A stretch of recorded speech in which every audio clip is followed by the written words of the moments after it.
What's going on, YouTube? I'd like to start this video off by first appeasing the future robot overlords, aka Skynet or Terminator, or whatever you want to say, the AI that's about to take over the world down the road. But with all jokes aside, guys, today I'd like to talk about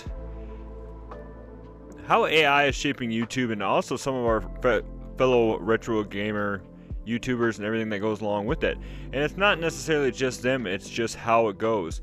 Now, a lot of you are familiar that AI nowadays is just taking over everything. It can finish your sentences. It can put Arnold Schwarzenegger's face on somebody else's body. It can do all this other stuff and make videos, content, and like I said, just help you shop in general. It literally, like I said, it literally is finishing your sentences sometimes for you and actually knows and predicts what's gonna, what you want. So I noticed that if you're not familiar with YouTube Studio, it's kind of the backbone of having a YouTube channel and how you upload, comment, and look at a lot of your stuff. AKA, the big thing is the analytics in it. So lately they had been more and more putting AI into this. And like I said, a lot of people use AI, I think right now, for thumbnails, pictures. Like I said, they're putting other people's faces on other people's bodies, which is very scary if you ask me for the future. You don't know what's real and what's not anymore. But what I wanted to do today is show something that, some of your favorite channels might be doing this. And I want to pull up the inspiration page right now. So this is part of your YouTube. You don't have to pay anything extra for this. This is, it comes along with it, helps you out, everything like that. Now, I personally am okay for this stuff. I think that if you guys would like to use this for topic discussions and everything like that, it's a good jumping off point, especially if you're kind of running into a rut where you don't know what to do anymore, and instead of making another 100 Switch 2 prediction videos or something like that, you could really kind of go off to the side and try something else. Now, this is an Explorer and Brainstorm video ideas right here. Now, what this is basically just kind of doing is, I think it goes by what you've done in the past or what you're really into, and kind of gives you an interest rate on it. So like you can see here, very high interest in all these, and yeah, it goes by kind of what content you make and what your crowd, subscribers, and the traffic's looking at. So like right here, we got the top 5 retro game collecting mistakes, retro game collecting budget 101, my ultimate retro game setup, why retro games are making a comeback, and the future of retro game collecting. Now this is just kind of what they gave me for ideas. Now if I want to try to talk about something else, I could always do right here, which I could put in, let's see, describe a topic to create ideas for. Let's just try something like top retro game picks. And then it will go through, and you're seeing in real time now that this is kind of what it's gonna do. So if you have a general jumping off point to be able to put up for, you can get some ideas. And like I said, it is literally almost creating thumbnails and stuff for you as it's going. So right here we got, so I brainstormed top retro game picks. We got retro games you never heard of but should, best retro games for beginners, most disappointing retro game sequels, games you didn't realize were retro, and retro game collecting mistakes to avoid. I mean, it's pretty basic stuff. It's nothing too extreme. Like, it's not saying, these are the top 10 PS4 hidden gems, or we could try that here in a second. But I mean, the other side effect that we're seeing is, like I said, it is literally almost creating thumbnails as we go too.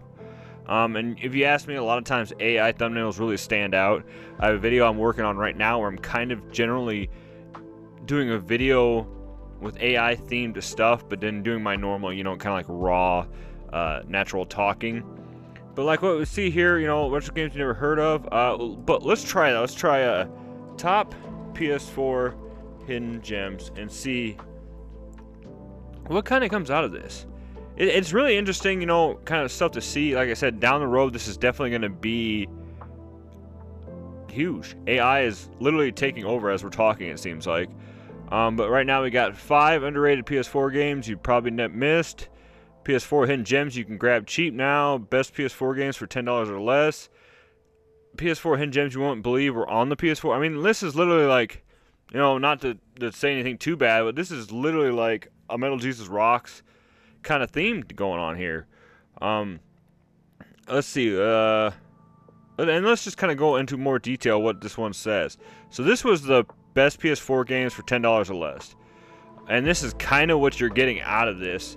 A list of critically acclaimed PS4 games is compiled for you, all which can be found for $10 or less. This list will help you discover hidden gems you may have missed or revisit some of your favorites for an affordable price.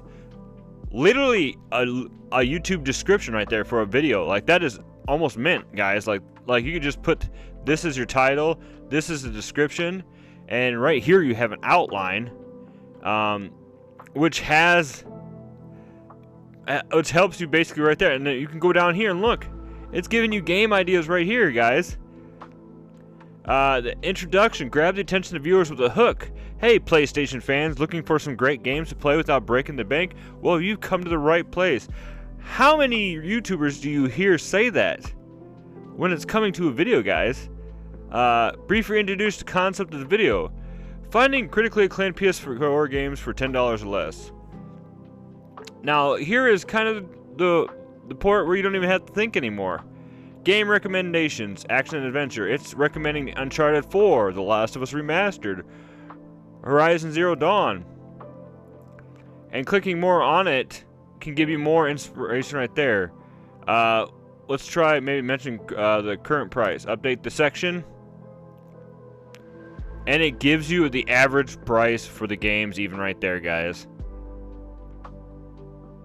Absolutely insane. And like I said, if you do this just right, we can go down here and look at this. It has pretty much got you a thumbnail right here. Don't even have to think, guys. Literally right there, it's good to go. I was kind of hoping it'd get it in a bigger picture. Maybe if we do this. Oh. Anyways. It's pretty nuts, right? Pretty freaking nuts, guys. I haven't really dove into it much. That's actually been the most I've kind of looked at it. But just by that factor right there, you can pretty much create a YouTube video out of nothing. You don't even have to think. You don't even have to be creative as much anymore. Obviously, you'll still have to do some of your, what do I want to say, kind of what your personality is. Like I said, I could turn that stuff around and be like, hey guys, you want to collect PS4 games for cheap? Here you go, you know. But why did that sound like Krusty the Clown? Hey. But I mean, I really didn't have to, like. It makes you wonder now how many gamers or, you know, gamer tubers or whatever out there are using this and putting it off as their own. Like, I joked around in the beginning about AI super overlords and everything that goes along the lines with that. But wouldn't you theoretically put this down at some point as maybe plagiarism? Or, I mean, it's just insane because you could see these YouTubers out there thinking that they're coming up with these ideas on their own and expect that, hey, you know, these guys are creative. Look at them. They're doing all this. You know, they're putting out daily content. But when you have something associated with this, like I'm still just looking at that thumbnail. Then that is honestly a beautiful thumbnail that AI created within seconds for a PS4 video, hidden or under $10 game, which is just like insane how that works that way. Literally, I wouldn't have to do anything. I would have just had to put all this stuff out, keep clicking a couple buttons, and I can make videos. Now, ending on this, is this bad? It all depends on the person. I did a poll asking people if I should do a video about this or talk about this more. It was a pretty good poll. Most of them said yes. I think it was the more popular choice.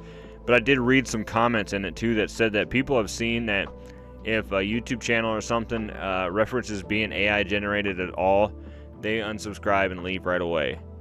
Now, I've said in the past too that I messed around with AI imaging for some stuff. I had a few issues in the past with thumbnails, trying to use, you know, just stock game room photos off the internet and everything that went with that.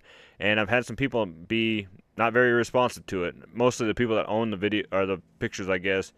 And I'm sorry guys, but if it's posted to the internet, sure, you can have, if it's not copyrighted, people can free use what they want. But I've always had in the past, if something like that has always bothered somebody, I have no problem changing it. I'm not going to fight you for it. I'm not going to say, hey, you know, butthole, I can do whatever I want. You know, come find me. No, I'm not going to do that. If it's your image and you don't want me to use it, then that's fine. And I've said that about the past too with other YouTubers that I've used in past videos, you know. Feel free if you don't like the thumbnail, I'll take it down. I could figure something else out, but yeah, this is nuts, guys. Like I'm just looking more into this. It really makes you want to wonder which YouTubers are doing this. And I know in the past that we could say that, well, this has been going on for a while, even before AI, because you know you'll have creative directors, you have creative people and stuff like that that write scripts, do all this other stuff. You're not even doing, I mean, most of the time if you're watching big channels like Mr. Beast and them, they aren't even associated with the video creation and stuff anymore. They have teams and teams of people that are running analytics, that are doing all this, and they just got to show up and record that day and just be themselves. So, but I want you guys to comment below what you guys think about this. Is this something that you think is totally against the creative process and making content? Do you think that there's nothing wrong with this? Because theoretically still, yes, you are getting stuff pretty much provided to you, but like I said, it's YouTube. You have to come up there and be your own personality and make the video yourself. So is this really that bad? Like I said, I'm still on the fence about some of this. I'm fine, you know, a lot of times with like the thumbnail process of it, but actually writing a script and doing all the other work for you, unless you are going to say somewhere in the description or in the video itself, hey, AI helped make this, or AI wrote this for me, I don't think you should be able to get off at saying that you're the creative person behind it. But then I guess too, yes, people can do this and look at all on the internet, but if you run into them in a convention or out in public, they might not know nothing about video games. They're just using this as a process. So with that being said, guys, thank you so much for watching. As always, stay retro, my friends, and we'll see you in the next video. Yes, AI overlords, yes sir.